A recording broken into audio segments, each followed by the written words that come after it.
کبھی شمار مت کرو، ہر دھڑکنوں حساب جوڑ گئے، ہر دھڑکنوں حساب جوڑ گئے، اور مصطفیٰ سے پیار مت کرو، ہر دھڑکن اللہ اکبر یا رسول اللہ یا رسول اللہ زندہ باد اللہ اکبر ہر دھڑکنوں حساب جوڑی گئے، اور مصطفیٰ سے پیار مت کرو۔ اور یہ شعر پہنچا رہا ہوں، ملاحظہ فرمایا، اے وسیلہ رسول کے اور منکرو کھڑے رہو یہیں، اے وسیلہ رسول کے اور منکرو کھڑے رہو یہیں، اے وسیلہ رسول کے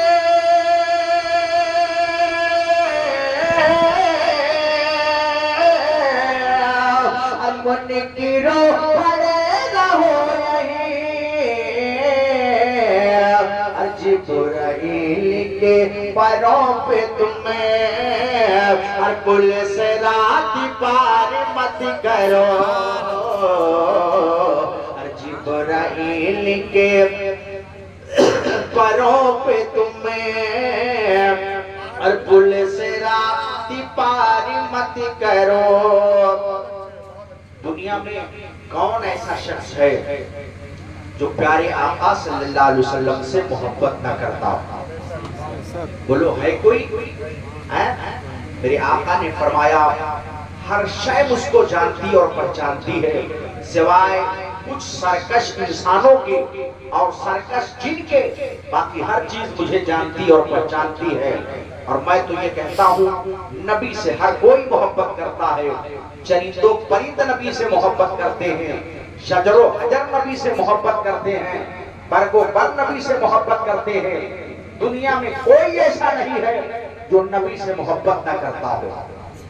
میں آپ کو بتاؤں، آپ ذرا غور کیجئے کہ حضرت ابو سفیان جس وقت انہوں نے کلمہ نہیں پڑھا تھا اس وقت کی بات بتا رہے ہیں، جب انہوں نے کلمہ پڑھ لیا اس وقت بتا رہے ہیں، یعنی بات کب کی ہے؟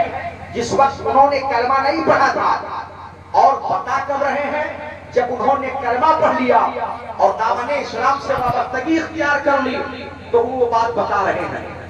دیکھیے یہ نوجوان لڑکے جتنے ہیں نا، یہ دیکھیے کوئی تقریر سے کوئی محبت نہیں، یعنی بولنے والے کا اچھا خاصا موڈ خراب ہوتا ہے۔ میں یہ سوچتا ہوں کہ مجمع میں 3 لوگ تقریر سنے نا، مگر اچھے لوگ ہوتے ہیں تو مزہ آتا ہے۔ میرا مزاج بھی نہیں کہ 10,000 کا مجمع، کوئی مزاج نہیں میرا، 2 لوگ بیٹھے ہوں، اچھے ہوں، ڈھنگ سے سننے والے ہوں تو مجھے بولنے میں اچھا لگتا ہے۔ ہاں ایک زمانہ تھا، ایک دور تھا، ایک بہت بڑے عالم دین تھے، کہیں پہ جلسہ تھا، ان کی تقریر سننے کے لیے ایک آدمی بہت دور سے گیا، بہت دور سے گیا۔ آپ اندازہ لگائیے، آپ ذرا غور فرمائیے کہ اس وقت موٹر سائیکل کے زمانہ نہیں تھا، 4 ویلر کا زمانہ نہیں تھا کہ آسانی کے ساتھ بندہ وہاں تک پہنچ جائے۔ بڑی مصیبت، بڑی مشقت، بڑی پریشانیاں جھیل کر کے کسی طریقے سے وہ بندہ اس جلسے میں پہنچا، لیکن جب جلسہ گاہ میں پہنچا تو پتہ یہ چلا کہ تقریر حضرت کی ختم ہو چکی تھی، حضرت کا بیان مکمل ہو گیا تھا۔ وہ آدمی حضرت کے پاس گیا اور اس نے کہا حضرت اتنی دور سے میں آپ کی تقریر سننے کے لیے آیا تھا اور آپ نے میرے آنے سے پہلے تقریر ختم کر دی، اب میں کیا کروں؟ اس کی دلچسپی دیکھیے، اس کی محبت دیکھیے۔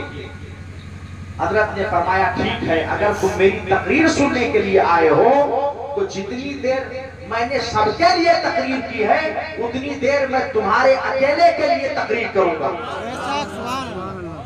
جتنی میں نے سب کے لیے تقریر کی ہے اتنی میں تمہارے اکیلے کے لیے تقریر کروں گا، اور اس بندے کو آگے بٹھا کر کے جتنی تقریر آپ نے سب کے لیے کی تھی اتنی تقریر ایک اکیلے آدمی کے لیے کی۔ جذبہ تھا، یہ محبت تھی، یہ خلوص تھا۔ آج تو یہ سب چیزیں غائب ہو گئی ہیں۔ آج میلاد شریف بھی ہوتی ہے، محفل ہوتی ہے نا ایک رسم کے طور پر، فارمیلٹی کے طور پر، ہے نا۔ آج جلسے جلوس ہوتے ہیں وہ بھی صرف ایک رسم کے طور پر، فارمیلٹی کے طور پہ۔ آج بڑے بڑے جلسے، بڑی بڑی کانفرنسیں ہوتی ہیں جس میں 10-10 لاکھ روپیہ، 20-20 لاکھ روپیہ قوم مسلم خرچ کر دیتی ہے، اور اس کے بعد صبح کا وقت ہوتا ہے، ہمارا ایک نوجوان، ہمارا سنی مسلمان بھائی ہوٹل پہ پہنچتا ہے، وہ کہتا ہے رات میں بہت اچھا جلسہ ہوا، بہت اچھا جلسہ ہوا، بہت اچھا جلسہ ہوا، لیکن اس سے اگر یہ پوچھ لیا جائے کہ مولانا صاحب نے کیا بیان کیا تو اس کو اس بات کا علم ہی نہیں ہے کہ مولانا صاحب جو بیان کرنے کے لیے آئے تھے کیا بیان کر کے گئے ہیں، کیونکہ اس نے جلسہ تو سنا ہی نہیں، مولانا صاحب کی تقریر تو سنی ہی نہیں۔ در حقیقت وہ جو گیا تھا وہ ڈیکوریشن دیکھنے کے لیے گیا تھا، شامیانہ دیکھنے کے لیے گیا تھا، حلوہ پوری کی دکان پہ گیا تھا اور مٹر گشتی کر کے وہ چلا آیا۔ بتاؤ کیا فائدہ ہوا؟ میرا مزاج یہ نہیں ہے کہ 10 لوگ ہوں، 2 لوگ ہوں سننے والے، اور میں اسی طرح سمجھا کے تقریر کرتا ہوں۔ حالانکہ اگر میں چاہوں تو جس طرح چاہوں بول سکتا ہوں، لیکن اب میرا مزاج بالکل تبدیل ہو چکا ہے۔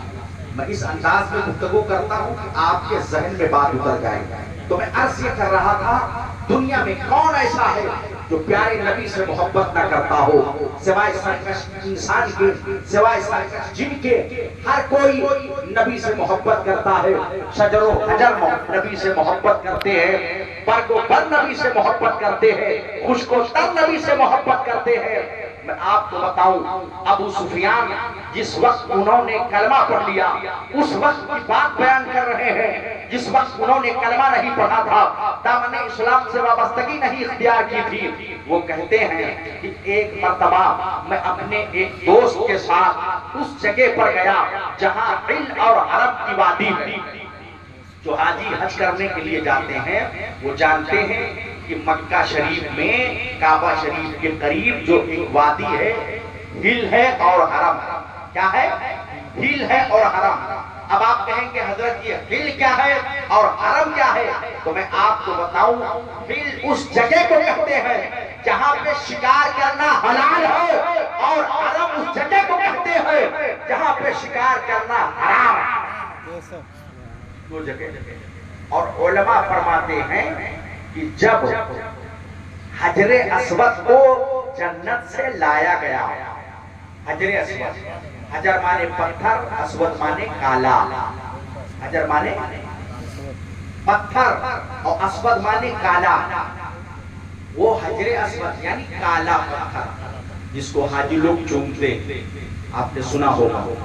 لیکن حضرات جب یہ جنت سے آیا تھا نا تو حجر اسود نہیں تھا بلکہ حجر ابیض تھا، وہ سفید پتھر تھا، لوگوں کے گناہوں کو کھینچتا کھینچتا وہ اس طرح ہو گیا کہ وہ کالا ہو گیا۔ لیکن علماء فرماتے ہیں کہ جب حجر اسود کسی حاجی کا حج قبول ہوتا ہے تو حجر اسود اس کے گناہوں کو کھینچ لیا کرتا ہے، اور اگر کسی حاجی کا حج مقبول نہیں ہوا کرتا ہے تو حجر اسود اس کو گناہ ادھیر دیا کرتا ہے۔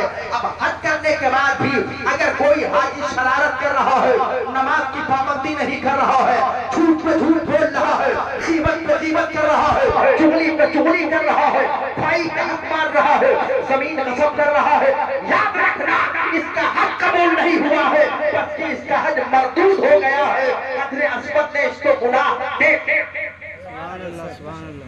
سمجھ رہے ہیں؟ علماء فرماتے ہیں کہ حجر اسود کو جب دیوار کعبہ میں نصب کیا گیا تو اس کی روشنی جس جگہ پہ چھن چھن کر کے پڑی وہ جگہ حرم بن گئی۔ وہ جگہ کیا ہو گئی؟ حرم بن گئی۔ اللہ اکبر۔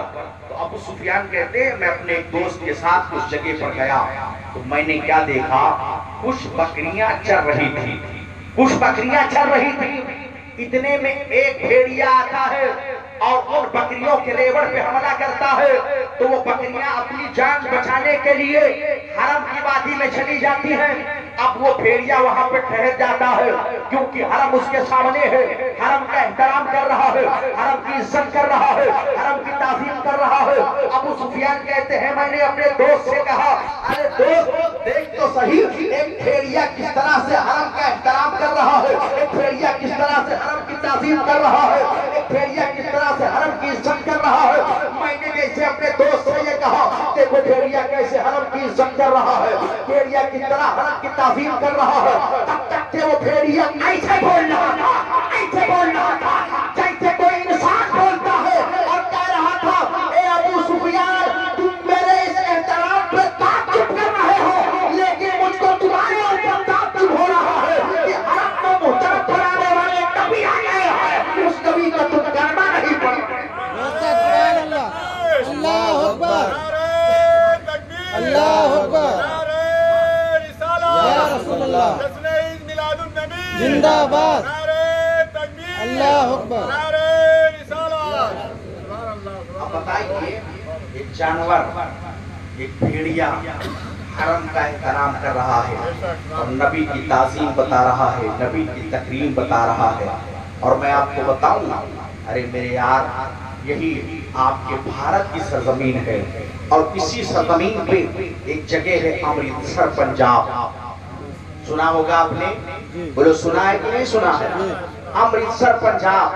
تو امرتسر پنجاب کے ایک حاجی حج کرنے کے لیے کہاں گئے؟ مکہ شریف. کہاں گئے؟ مکہ شریف. تو حج کے جو ارکان ہوا کرتے ہیں مکہ شریف میں ادا ہو جایا کرتے ہیں. حاجی اپنے سارے ارکان کو وہاں پہ ادا کر لیا کرتا ہے, لیکن مقبولیت کی جو سند ہوا کرتی ہے بارگاہ مصطفیٰ سے لینے کے لیے حاجی وہاں جاتا ہے.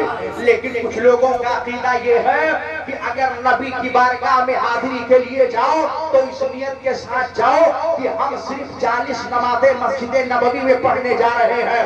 اگر تم یہ نیت لے کر کے جاؤ گے کہ ہم رسول کے روضے کی زیارت کی نیت سے جا رہے ہیں تو تم مشرک ہو جاؤ گے. معاذ اللہ, نبی کے روضہ مبارکہ کو سلام اکبر کہتے ہیں, بڑا خود کہتے ہیں, اللہ اکبر ان کا یہ عقیدہ ہے. لیکن ہمارا عقیدہ تو یہ ہے جو پائلی کے امام نے ہم کو دیا ہے, ان کے طفیل حاجی خدا نے کرا دیے, اپنے مراد حاضری اس پاک پر کی ہے, شکر خدا کی آیت پڑی اس صفحہ کی ہے جس پر نثار جان فلا ہو ظفر. سبحان اللہ, سبحان اللہ. ہمارا عقیدہ کیا ہے؟ اگر حج کی دولت بھی ہم کو ملی ہے تو نبی کے صدقے میں سب کچھ ہمیں ملا ہے, نبی کے صدقے میں جان ملی ہے تو یہ صدقہ ہے آمنہ کے لال کا, مال ملا ہے تو یہ صدقہ ہے آمنہ کے لال کا, عزت ملی ہے تو یہ صدقہ ہے آمنہ کے لال کا, آبرو ملا ہے تو یہ صدقہ ہے آمنہ کے لال کا. اللہ نے جتنی نعمتیں ہم کو اور آپ کو عطا فرمائی ہے تو یہ صدقہ ہے آمنہ کے لال کا. اسی لیے اعلیٰ حضرت فرماتے ہیں ارے وہ جو نہ تھے تو کچھ نہ تھا, ارے وہ جو نہ ہو تو کچھ نہ ہو, ارے جانی ہے وہ جہان کی, ارے جانی ہے تو جہان ہے, ارے جانی ہے وہ جہان کی, جانی ہے تو جہان ہے. جتنی چیزیں ہمیں اور آپ کو ملی ہیں یہ نبی کونین صلی اللہ علیہ وسلم کا صدقہ ہے. بہرحال حاجی صاحب نے مکہ شریف کی سرزمین پہ ارکان حج کو مکمل کیا, اور ارکان حج کی ادائیگی کے بعد مدینہ شریف پہنچے. جب مدینہ شریف حاجی صاحب پہنچے تو ان کا یہ معمول تھا, ان کا یہ طریقہ تھا, ان کا یہ دستور تھا کہ وہ روزانہ کھانا کھاتے اور کھانا کھا کر کے جا کر کے ظہر کی نماز ادا کرتے. ظہر کی نماز ادا کرنے کے بعد بارگاہ رسول میں پہنچ جاتے. درودوں کی سلام، درودوں کی لڑیاں بارگاہ مصطفیٰ میں پیش کرتے. سلاموں کی ڈالی مصطفیٰ کی بارگاہ میں پیش کرتے. عقیدتوں کا خراج مصطفیٰ کی بارگاہ میں پیش کرتے. اللہ اکبر. حاجی صاحب کا روزانہ یہ دستور تھا، روزانہ یہ طریقہ تھا. لیکن حاجی صاحب جیسے ہی کھانا کھانے کے لیے بیٹھتے تو ایک بلی حاجی صاحب کے دسترخوان پہ آتی. حاجی صاحب کا نام تھا حاجی اسماعیل. وہ بلی آتی اور آپ کے دسترخوان پہ بیٹھ جاتی. آپ اس کو کچھ ٹکڑے دے دیا کرتے تھے. بلی جو ہے اس ٹکڑے کو کھا لیا کرتی تھی.